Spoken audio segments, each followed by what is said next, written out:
The student learning objective is based on student growth. Where the students are when they come in, where are they at the end of the year? It gives me the opportunity to talk to teachers 3 times a year specifically about their growth as a professional and their students' growth. I think the SLO is a great way to hold the teachers accountable and students accountable as well. Every teacher participates in an SLO. Band class, chorus, PE, they all have a growth goal that they're working with their students. Obviously, every year you sit down before the school year starts and you want your children to grow. It not only lets me communicate with them and help them, give them feedback, but I also get to know the students better, and that's my main goal, is focusing in on individual students and helping a teacher know what plan comes next to help that student grow and be successful. I think it helps you to start the year off with a focus. We can plan out where we hope to see students at mid-year and where we hope to see students at the end of the year, so that we can have some goals to help us get to where they need to be and to keep track of who's progressing faster. We're kind of doing a broad and a specific, which I kind of like, that I can have a grand idea in mind and then focus on a particular area. You're really looking and focusing on what you want to improve on as a teacher, what you want your students to master in the classroom, and it helps when you're meeting with the administrator to look at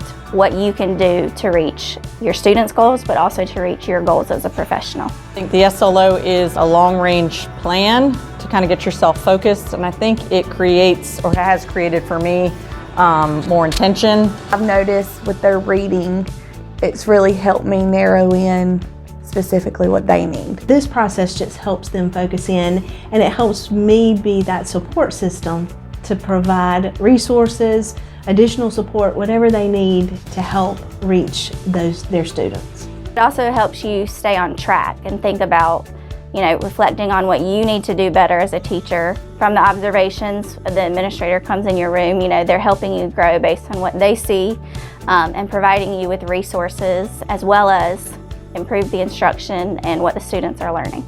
Compared to other districts where I've worked, I think District 3 really goes above and beyond. When you get to some of more specialized people in the building, like our counselors or say our ESOL teachers, they have professional goals that mimic the student learning objective. Having the PE teacher work with a student in kindergarten who may be really struggling with numbers, or using the music teacher to teach 5th graders who need a little extra support in reading comprehension. Also trickles up. I have the same thing. I meet with Mr. Blackwood 3 times a year, beginning of the year, middle of the year, and end of the year on my goals.